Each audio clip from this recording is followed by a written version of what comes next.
Okay, class. So still 5 of you, eh? Or 6. Okay. Okay. John, Izar, Shike, not here. Eh? Okay, 7. Just give another 1 minute lah. Okay. Let me share my screen.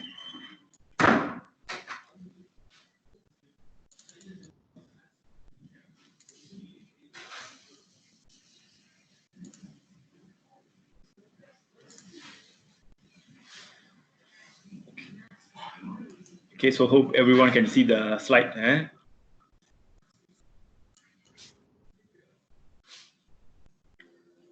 Okay, so 8 of you, yeah. Forest Chair, Kevin, Wemi, Aris, Shiki, Praveen, John, Shabi.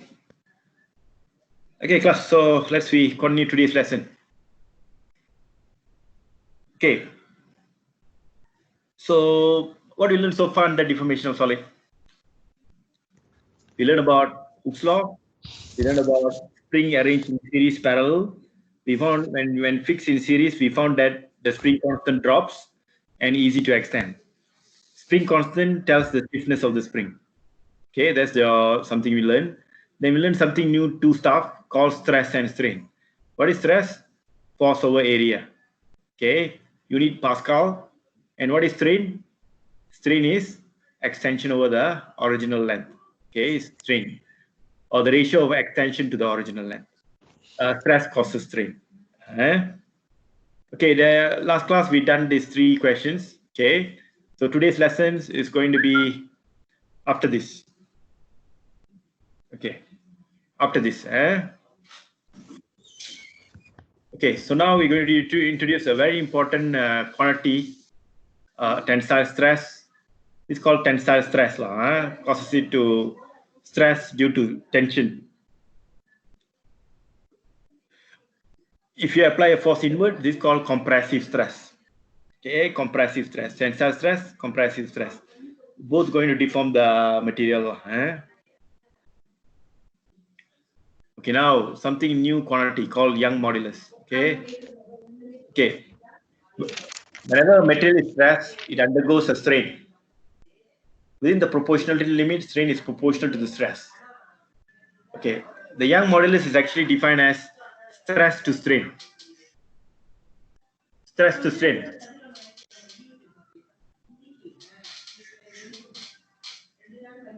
Okay, stress to strain. So stress over strain is Young modulus. Okay. Young modulus is a ratio of stress to strain. Every material has its own Young modulus. Okay, Young modulus define the stiffness of a material. Okay, Young modulus measure stiffness of a material. Okay, for example, when an engineer want to use a material to build a pillar of a bridge, okay, the type of material they use, they check the Young modulus of that material. Okay, the Young modulus have to be quite high for a bridge, because higher the Young modulus means more stiffer the material. Okay, Young modulus measures stiffness. Young modulus does not change. Young modulus is independent of material dimension. Means what? A small thin aluminium wire and a thick aluminium wire. I think the thick aluminium wire and thin aluminium wire has the same Young modulus. They will have the same Young modulus. Okay, Young modulus is like density of a material, like never change. Okay, for a specific material, Young modulus is constant. How do you calculate Young modulus? Stress over strain is Young modulus. Okay. So force versus extension, the gradient is spring constant. Okay, the force directly to the extension is a spring constant.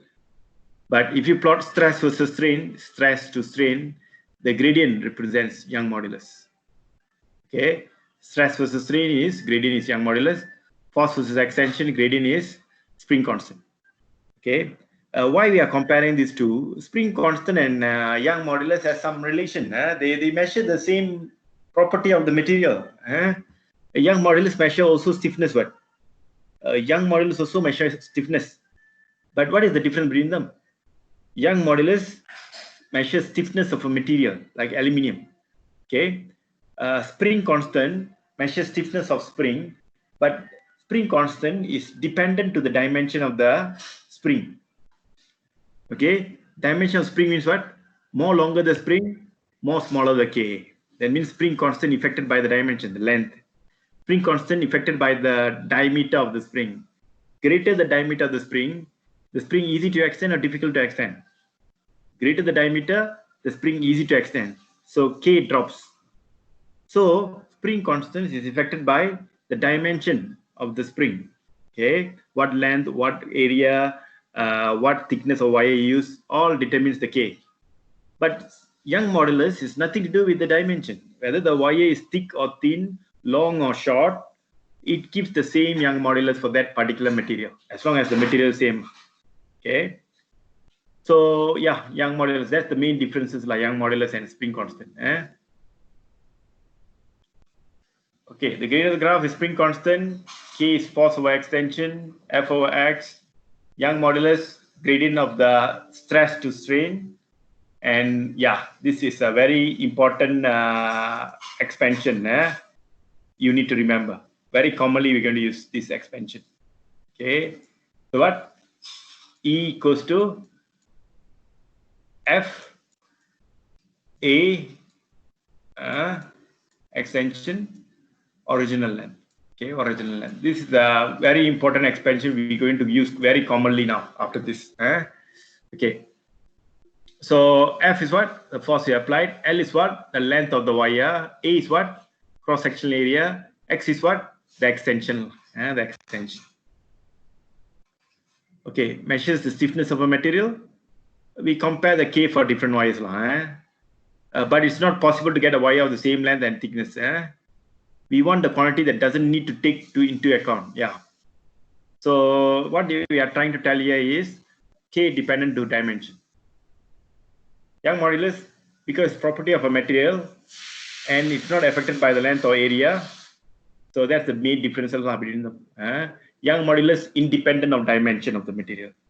Okay, what is the similarity? Both of them, both measure stiffness of an object. Okay, so we are more to Young modulus now. Okay, Young modulus, from the comparison above, we can see that the Young modulus is similar to K, the spring constant. These are some values of Young modulus. Okay, one past year they asked suggest Young modulus for steel. What is the Young modulus for steel? Is in a power of 10 to the power of 11. You have to remember, the fact to remember. The Young modulus for a metal normally is 10 to the power of 11 Pascal. The unit is Pascal. Young modulus unit is Pascal. Okay, Pascal. So remember this fact, 10 to the power of 11. Okay.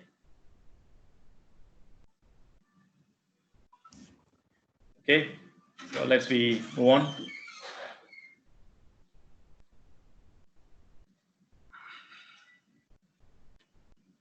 Okay, it seems one of your friend got problem joining. Abdul Rahman. Sorry for a while. Let me go and.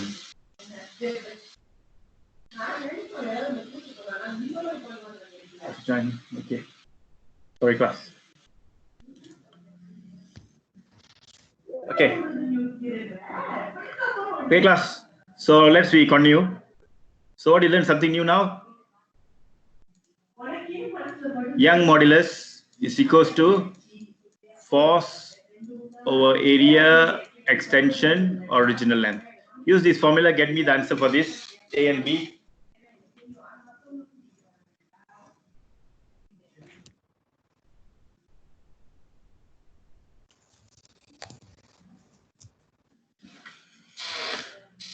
Okay, so a supporting cable of pin and cable bridge has a cross-sectional area of that much. Okay, that's a cross-sectional area of that much. Okay, and a length of 110 meter. It is made high tensile steel Young modulus 2.6 times 10 power 11. Okay, normally we use steel for the bridge because it's high stiffness. The tension in the cable is 950 kilonewton. Calculate the stress applied on the cable. So how much the stress applied on the cable? So stress is what? force over area. Force over area. How much is the force applied? Force applied is 950 kilonewtons. So 950 times 10 power 3 divided by cross sectional area, how much? 0.0. Yeah, 0.055 will give you the stress. What is the unit? It will be in terms of Pascal. Okay, anyone can help me to calculate the value? 950 times 10 power 3 divided by 0.055. How much? Three significant figure, please. Any of you? Calculate the stress. So 950 times 10 power 3 divided by 0.055. How much?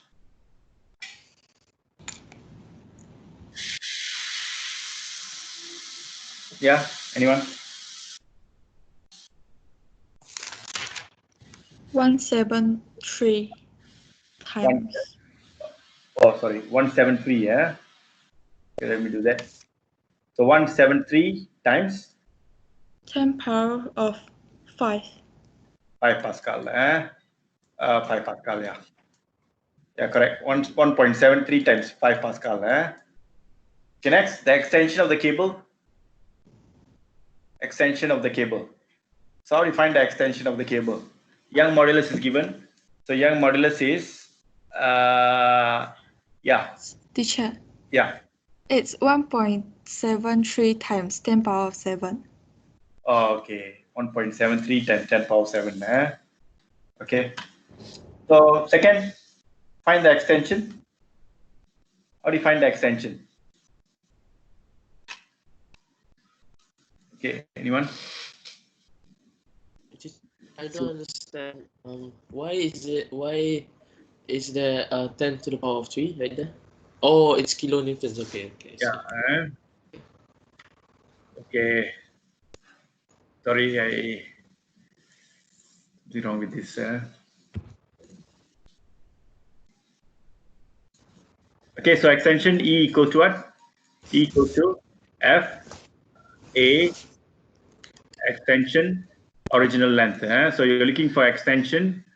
F over A, we already know. F over A is this value. Okay, the value you got here. Then length is how much? Length, original length. Original length is 110 meter. So you find the extension. So extension is as what? Extension is force over area multiplied by L over E. L over E. So you get the answer. So yeah. So 1.73 times 10 to the power of 7 times L. L is 110 over E. E is the Young modulus of the material. So 2.6 times 10 to the power of 11. Anyone? What's the answer? 1.73 times 10 to the power of 7 times 110 over 2.6 times 10 to the power of 11. What is the extension you got? 3SF, come on.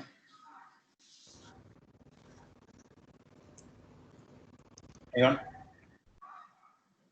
The others, please try to engage.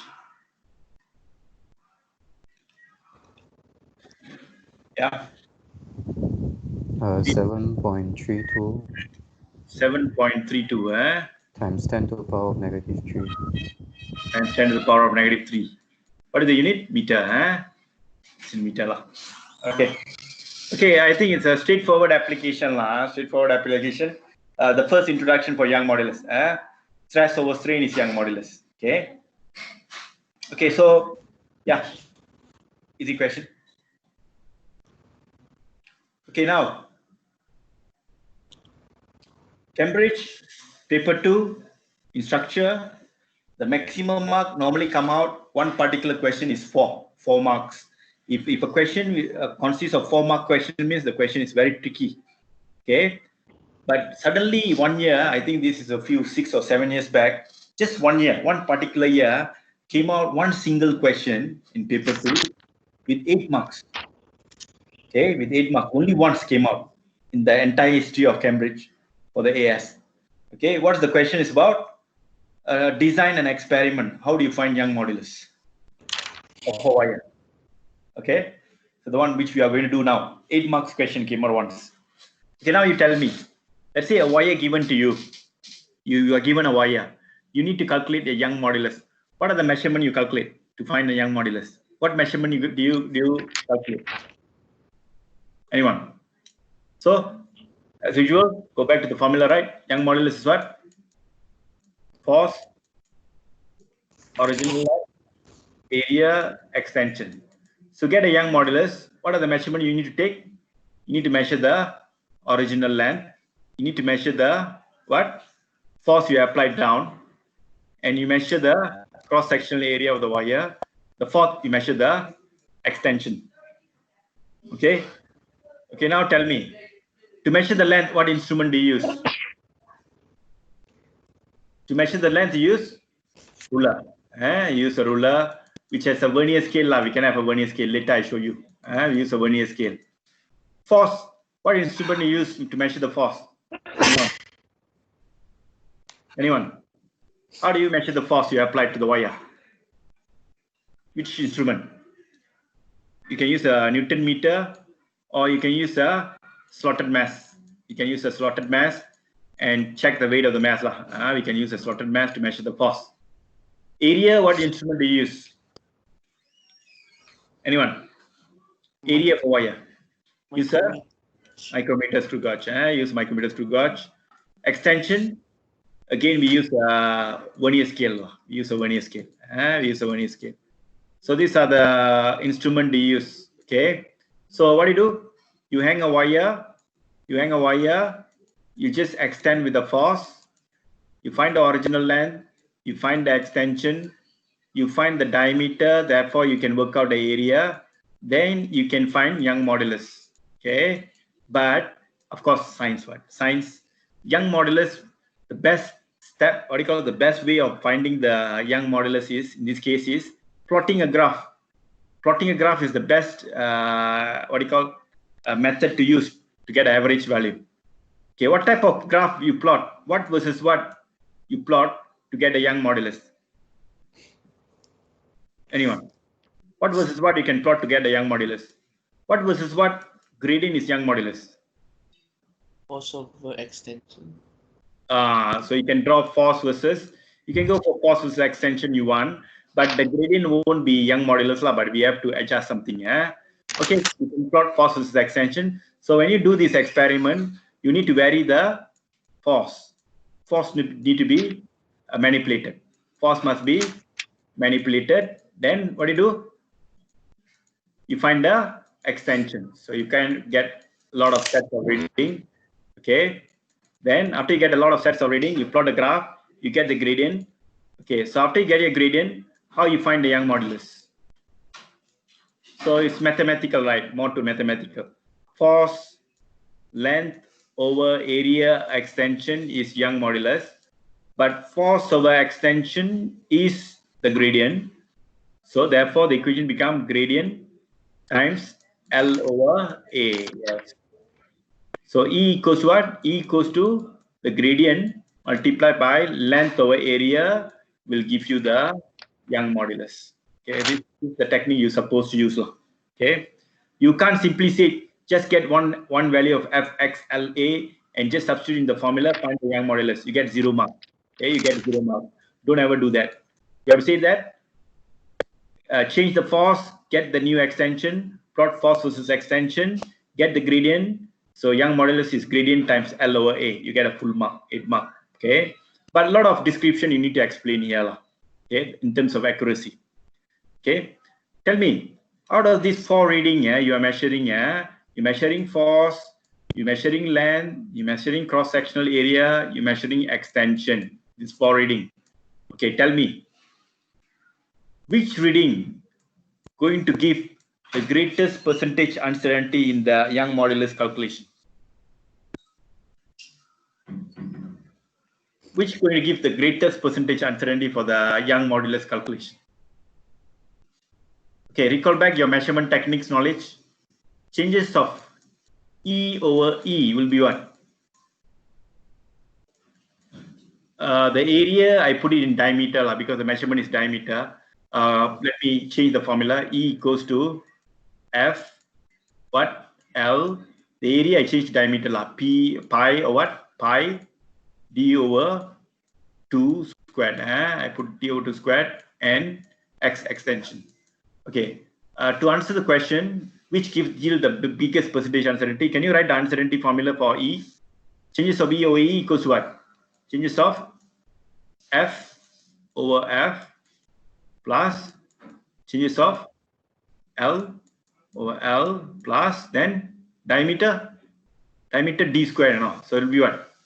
2 changes of d over d, then plus finally the extension, changes of extension over extension. Yes, this is the uncertainty formula, Young modulus. Okay, for this, you tell me which quantity going to give the greatest percentage uncertainty for the Young modulus? The force, the length, the diameter, or the extension?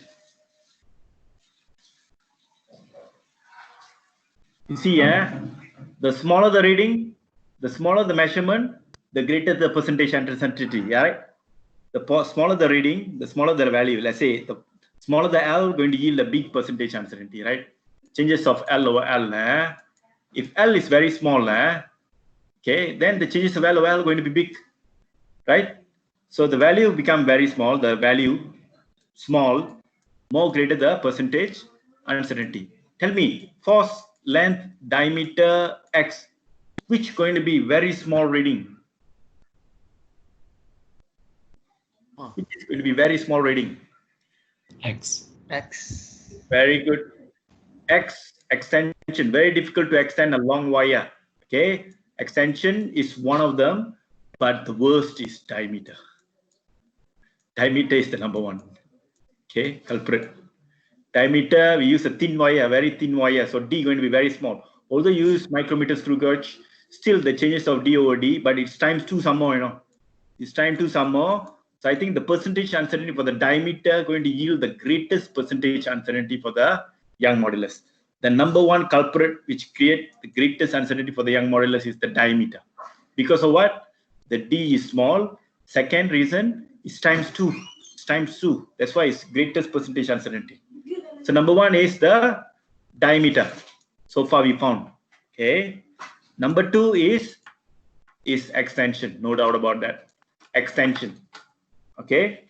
So the first biggest percentage uncertainty producer is the diameter. The second is the extension. Okay. But in this experiment, the more highlight is given to the extension. Okay. So diameter, we really can't reduce the percentage uncertainty because we use a very good instrument, micrometer screw gauge. Okay. Diameter is still small. But the extension, you must reduce the percentage uncertainty of the extension. In the A-level syllabus, they focus how do you reduce the percentage uncertainty for the extension. Okay, extension become more famous, although it's the number 2 ranking. How do you reduce percentage uncertainty for the extension? How do you reduce the percentage uncertainty for the extension? By increasing the bigger extension or small extension. By producing small extension or big extension, you can reduce the percentage uncertainty for the extension. Big extension or small extension? Big extension. Yes, that's the point I want to highlight here. The wire you're going to use to measure Young modulus, you must have yield a big extension. To have a big extension, do you use a shorter wire or longer wire? Shorter. Yeah. Shorter wire easy to extend or longer wire easy to extend? Longer. Longer wire. So to have a greater extension, you must use longer wire. Use a thinner wire or thicker wire? Thinner. You must use a thinner wire. This all will ask in exam. You must use a longer wire. You must use a thinner wire to yield the greatest extension. Why you want to do that? So that you reduce the percentage uncertainty in the extension. Therefore, you're going to link to less percentage uncertainty in the Young modulus. Okay. So let me show you another file about this experiment. More extension. Wait, longer wire means less uncertainty. If you use longer wire means if all the measurement you take is big, is it good or bad for the measurement? Yeah. If you take a longer, big measurement, big quantity, the magnitude is big. Is it good or bad for the measurement? Good or bad? It's Bad? good. Oh, Good. good. Why good? Percentage uncertainty very low. Oh. So that's why the measurement you take, try to make it big. Instead, you use, but in this case, the extension is the biggest culprit. So how do you make a big extension? Use a longer wire and thinner wire. Okay, this is one setup, actual setup used in the exam. Okay, you can find this in the Word file and also in PowerPoint, but I prefer to use the Word file for time being. Okay, this is a setup. You see this setup? You have two wires given. One is the wire test wire. Another wire, we call it reference wire. You have two wires. Okay, reference wire and a test wire, they are identical in terms of dimension. Same length, same cross-sectional area. But we're going to load the test wire only. Okay. So why we have a reference wire? There is a reason. Anyone can tell why you need to have a reference wire at the side? Why you need a reference wire at the side? Because after we extend it, it might go over the constant. Might go over the constant. Okay. What causes the extension of the wire? What factors can extend the wire? The first one, of course, the load. Is there any other factors can extend the wire? Increase in temperature. Yes, temperature fluctuation. Temperature rise, the wire going to extend. Do we want the extension due to temperature fluctuation? No. To calculate, no. So we don't want extension due to temperature fluctuation. So let's say this is the main scale. This is the main scale. Sorry. Let me.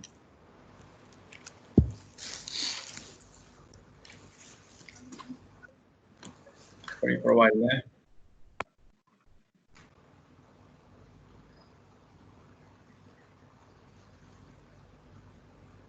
Okay. So let's say you have the main wire, test wire. Okay.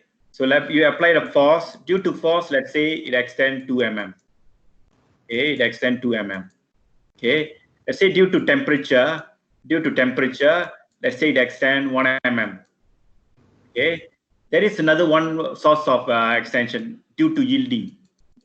I don't know whether you heard of this or not. We call it yielding. Yielding means you prolong hanging a wire for a long period of time. The atom inside going to start to slip because of gravity. They're going to start to slip. They try to extend it a little at the bottom. It's called yielding. So all the hanging wires, you prolong hanging for a longer period of time, yielding happen. The atom start to slip inside. So the yielding can cause some extension, maybe 1 mm, let's say. Okay. So this test wire, you hang and you apply a force. The total extension going to be 4 mm. That means the test wire, going to extend about another 4 mm. Okay. But if you have a reference wire, at the side, this reference wire only going to extend due to yielding and temperature. Because both wire are exposed to the same yielding, same temperature, So therefore, this reference wire only can extend 2 mm. It will going to extend 2 mm. To extend 2 mm here. But this extend 4 mm here. But finally, the net extension will be only 2 mm. This vernier scale will show that. It's only 2 mm. This go down by 4 mm. This only go down by 2 mm. Finally, the reading here, you're going to read only 2 mm. So why use reference wire? Why use reference wire? To eliminate extension due to other factors such as yielding and temperature fluctuation. Okay, that's why we use a reference wire. We need to have a reference wire. Okay, so now you see here, these are the description carries 8 marks. A long test wire is used to produce to a big extension. Why? Extension is one of the factor which give the greatest percentage uncertainty in the Young modulus calculation. So use a long wire. Use your vernier scale.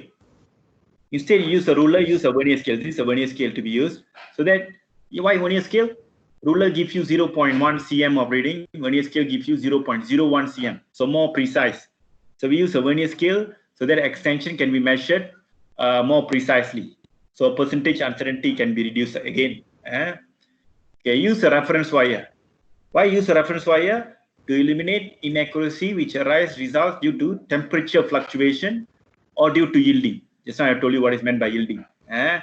You prolong hanging a wire, it's going to extend. The atom's going to slip. Yeah, that's why you use a reference wire. So both the test and reference wire must be free from kinks. Kinks means what? Kinks means the wire don't have a uniform cross-sectional area. That called kinks. If you buy a wire, the long wire, sometimes you will have a damage, kind of like a small damage. Like they put a knife here. I think maybe the cross-sectional area is small. And this is called kinks. It's called kinks. If a wire which has some kinks here, some kinks at the center, okay, when you apply force, the extension, all the distance won't be the same. Here it's going to extend the most. So then your measurement is wrong. We should not have any kinks. Okay. So the wire must be free from what? Free from kinks. Okay. So now we take the measurement line. So F equals to EA over LX. We plot force versus extension. We find the extension corresponding to given a force. The procedure is repeated several times to check the proportional limit has not been exceeded. Unloading is carried out. Okay. This point is also very important. Okay. They say, how do you make sure that the spring never exceeds limit of proportionality? Okay, how do you check the spring does not exceed limit of proportionality? That means what I'm saying. Let's say you have a force versus extension graph. Okay, you extend it. How do you know it never exceeds limit of proportionality? That means start to curve. You must do unloading. Load. You have a wire, you add the load first, let it extend for 2 mm, then you unload it, remove the load, check is it go back to the original length, less than 2 mm. If it go back to the original length, we see it's still under limit of proportionality. In exam, they will ask, how do you check you never exceed limit of proportionality? By doing unloading is carried out. After loading. Okay. Okay, so graph F versus against X is plotted. Straight yield, the straight line gradient is equal. So gradient is EA over L, as I told you just now. E is gradient times L over A. So this is how you find the Young modulus. Okay, so Young modulus, use a reference wire. Why? To eliminate extension due to yielding and temperature fluctuation. Use a long and thin wire. Why? To have a great extension, therefore reduce percentage uncertainty in the extension. Okay, you plot force versus extension, get the gradient times length over area will give you the Young modulus. This is 1 year, shocking actually. We never thought it's going to be like 8 marks question came out once. This came out, the entire description. Okay, so those who said 1 year scale to be used, 1 mark. Those who say long test wire to be used, so that big extension, 1 mark. They use reference wire to be used to eliminate yielding and temperature, like 1 mark. So altogether like 8 marks. Okay, but most of the students in the mark scheme I come across loses mark towards the end, where they just say, they never told plot graph. They just say get the force, area, length, and extension. Just put it into the formula, get the Young modulus. They never say plot graph. You must say plot graph, force versus extension. Okay, that's a good practice in experiment. Any questions so far about this description, about how to find Young modulus of a wire? Teacher, Is there teacher, I have a question? Yeah. What is the weight of the weight? Which one? The which weight? The mass. mass, the weight, yes. The mass. What is the suitable weight of the mass? Not mass of the weight, yes. It's you have to do a preliminary test first, lah. How much of mass is suitable? Yeah, but I mean, like, for example, when we write the answer, what like weight is suitable? If we're not practically doing it, we're just writing it down. What is like the suitable mass that is not overboard? Yeah, what my advice is, if you don't know how much of mass to be used, maybe the mass you tell, maybe too small or too big. So to avoid that mistake, what you tell, you just put a common term. Mass M is used. Oh. So you are safer, lah. Okay, so don't, if you're not sure how much of mass to be used, you better put it in the common term. Mass M to be used, the M to be varied. That's it, simple. Okay. Okay. Any other questions? Teacher, Yeah. the graph can I plot tensile stress and tensile Good. strain? Yeah, can. That's another option lah. Instead, you don't want to plot force versus extension. You just say plot stress versus strain. That is more direct. The gradient is speed away is your Young modulus. Okay, but you must say in this description here, find the stress and strain. Okay. Okay. So yeah, let's go back to the slide. Any other questions? Okay, so let's continue. So determine Young modulus, metal do not stretch easily. You need to have stress, the very thin wire and a heavy load to be used. Strain is very small, thus the wire need to be very long. Experiment carried out in a diagram not suitable. This is not suitable because you need to use the system I showed you just now earlier. Okay, so this is the best method. You must have a reference wire. You must have a load. The wire must be thin and long. Okay. Measurement required, original length, meter rule, diameter measured by using a micrometer screw gauge. The instrument carries marks. What instrument? Load mass times the gravity, extension by using a vernier caliper. Okay. Yeah. So plot graph x versus force or force versus extension. Gradient, you can find the Young modulus. Okay, so LOA. So yeah. Precaution, a long thin wire, bigger extension. Must free from kinks. The test wire and reference wire must be free from kinks. The vernier scale, because more precise scale, percentage uncertainty is lesser. The reference wire is used to eliminate inaccuracy by rise as a result of temperature fluctuation, yielding of the support. Okay. Yes, and to check the proportionality limit has not been exceeded, do unloading. After loading, do unloading, check with it, get back to the original length.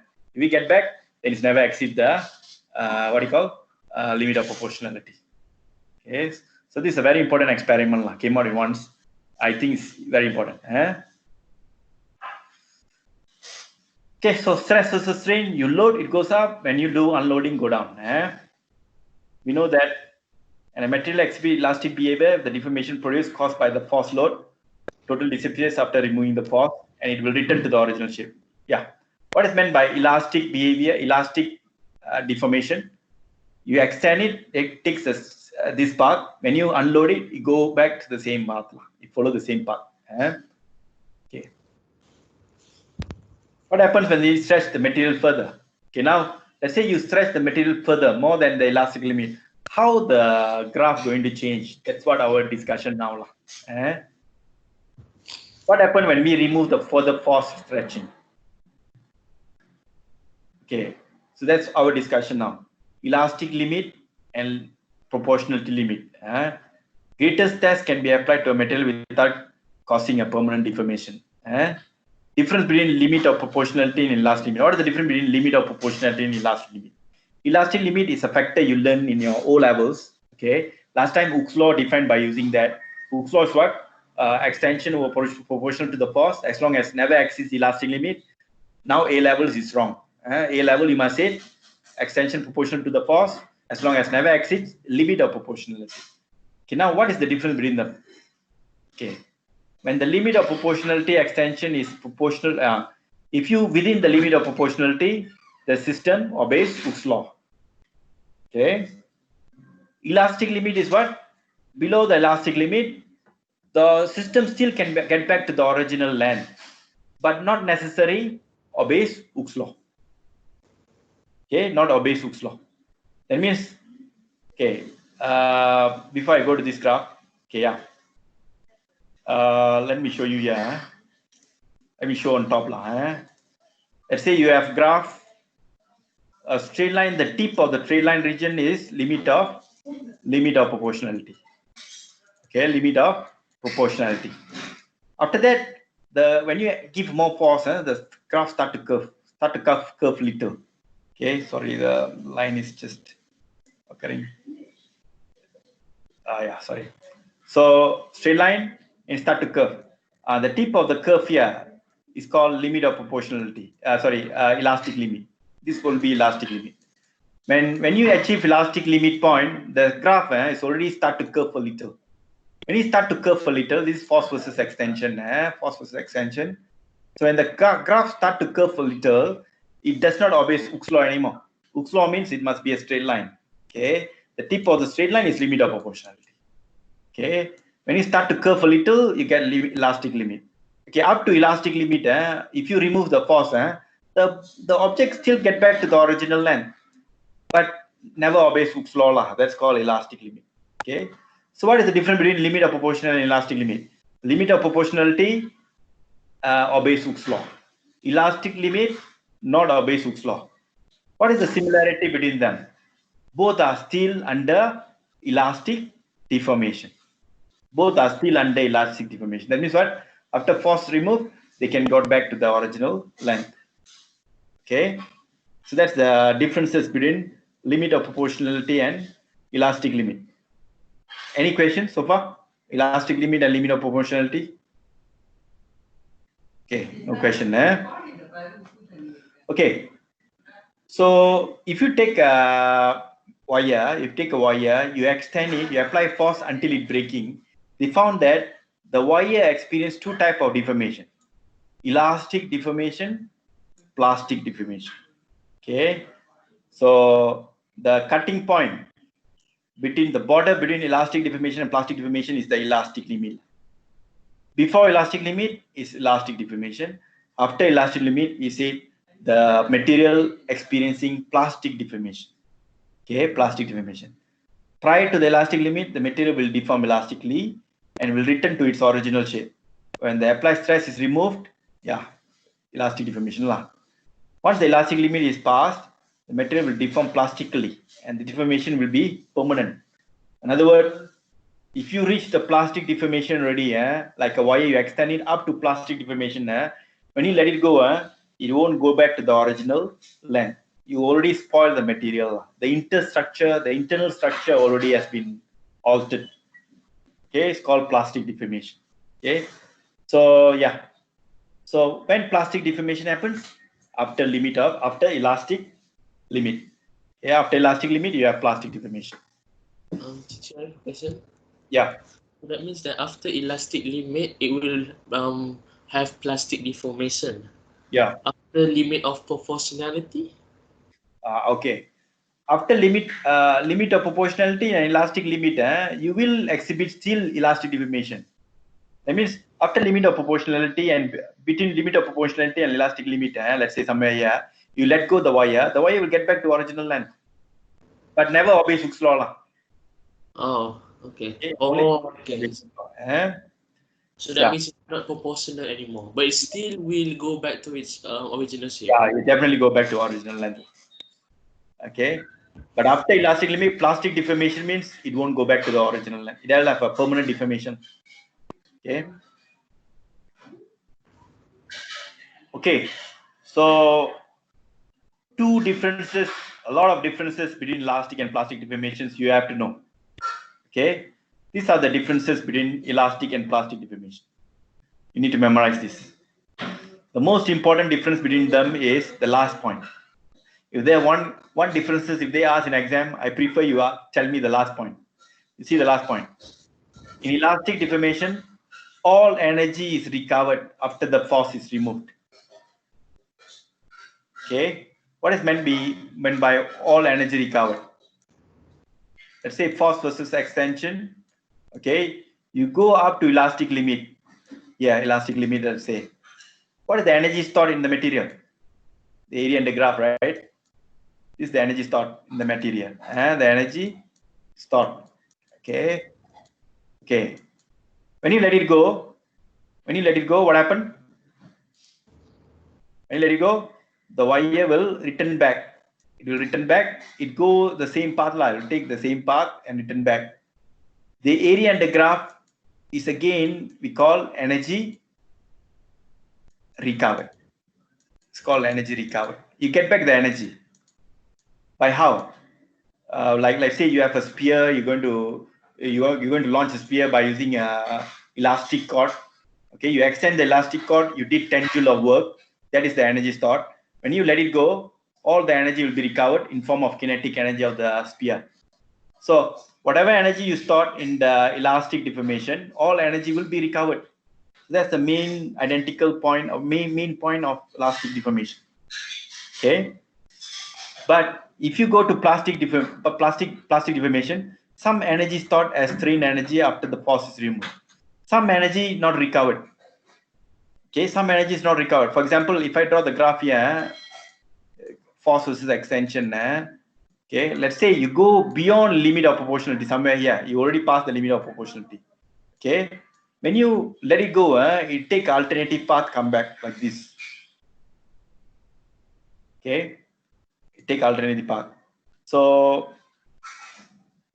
the entire area, when you extend, this is energy stored.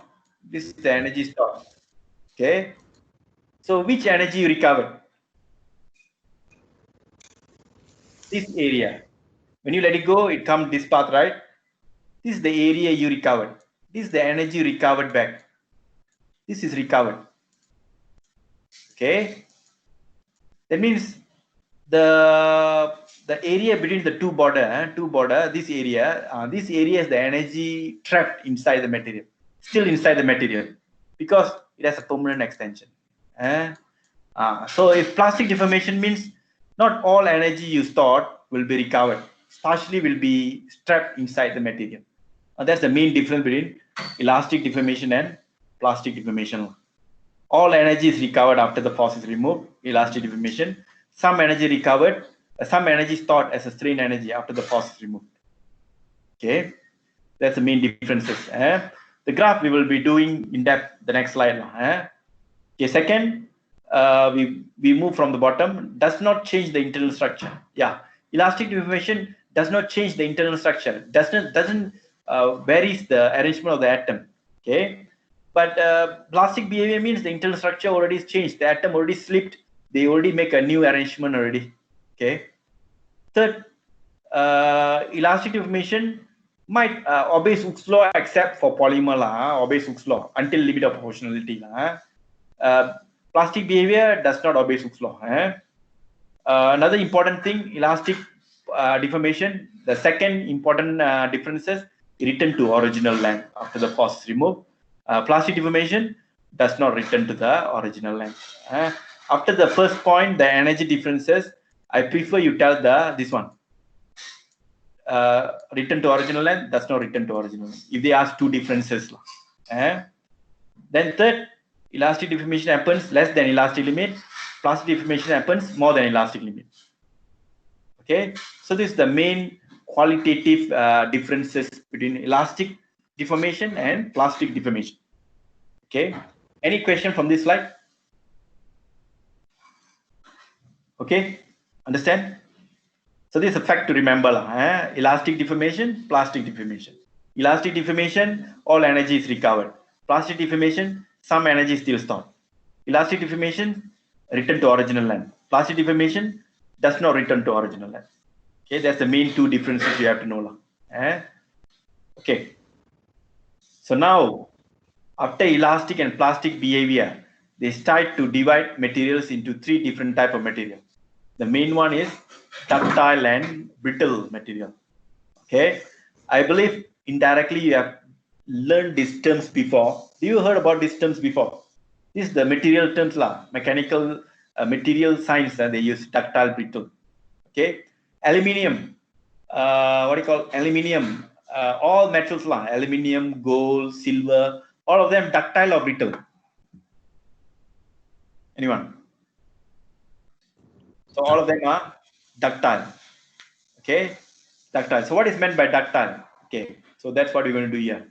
If it's a ductile material, when you hang a wire, let's say a metal wire, a copper wire, let's say you hang, you apply the force, just now the Young modulus experiment, right? You do that, you draw stress versus strain, you extend it until it breaks. If it's a ductile, this is how the shape of the graph going to look like. Okay, it's going to have the first part, elastic deformation, and and the second part, plastic deformation. Okay, so ductile material is a material which experience elastic and plastic deformation. Then they call ductile material. Again, what is ductile material? A material categorized as ductile material if they have elastic and plastic deformation. Okay, so that's ductile material. Ductile material have large plastic deformation without fracturing. Okay, so that is ductile material. So ductile material means they can easily deform. You can deform them. You can use a hammer to just reshape the metal without breaking. Then it's ductile. Okay, glass, is it ductile? No. Glass cannot ductile. You can't reshape it. So glass does not experience significant plastic deformation. Okay, that's the next one. Okay, so let me clear this. Okay, so the second one is brittle. Brittle material is the second graph here. It does not undergo significant plastic deformation. You don't have a very clear plastic deformation. Sometimes the line just a straight line until breaking point. Okay, that's your brittle material. Don't have a significant plastic deformation. It does not curve, not much of a curve.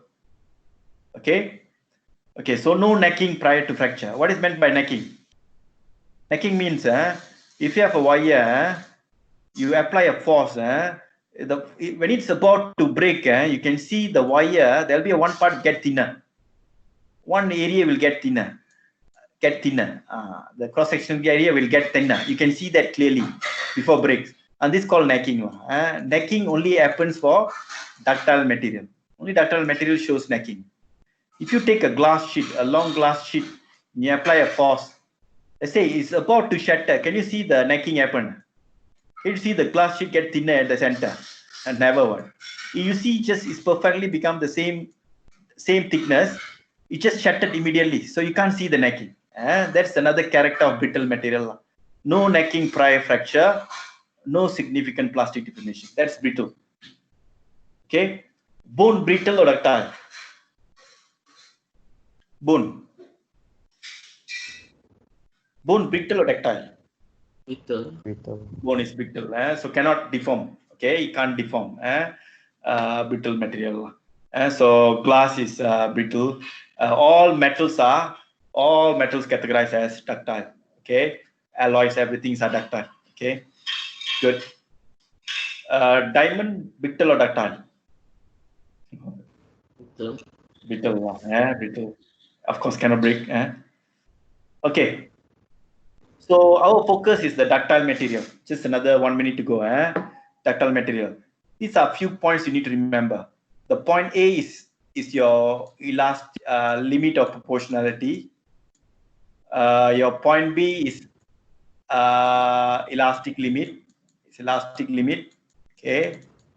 Point C, very low profile, never asked in A level. We call it yield point. Yield point is the beginning of plastic deformation. The fourth one, the top one, we call maximum tensile stress. We call it what? Maximum tensile stress. Maximum tensile stress. What is maximum tensile stress? That is the maximum stress ever experienced by the object before it breaks. Maximum tensile stress. Maximum stress ever experienced by the object before break. Final F is the breaking point. Breaking point. Okay. So yeah, this is a ductile material. So ultimate tensile stress, the max stress can be applied to the material before it fractures. Okay, class, today is a very long-winded lecture. All facts, not much of a calculation. Any questions so far? So what did you learn today? You learn about Young modulus. Young modulus is fixed for a material. It measures stiffness. And we talk about the experiment for Young modulus. Today's lesson is about the experiment of Young modulus. Okay, you plot force versus extension graph and use the gradient to calculate the Young modulus. Then to calculate Young modulus, you must have a reference wire, long wire, thin wire, and you must have a vernier scale so that the Young modulus can be measured more accurately. And then we talk about plastic deformation and elastic deformation. Okay, so any questions? Before I stop? So don't have questions. Okay, So we still will be spending another 2 lessons, I think, before we finish lah. We are like 70% of the topic done. Another 1 or 2 classes we can finish this topic. Okay, any questions? So if you don't have questions, then we can stop here. Teacher, Yeah, yielding point is the beginning of plastic deformation, right? yeah, correct. Okay, thank you, teacher. Yeah. So A is the limit of proportionality, B is elastic limit, C is yield point. Yield point is the beginning of plastic deformation, but very low profile in A levels. In A levels, they say after elastic limit, they say plastic deformation already. Understand? The yield point is very low profile line in A levels. Okay. Okay, class. So we stop here. So I see you next Monday. Okay then. See you. Bye.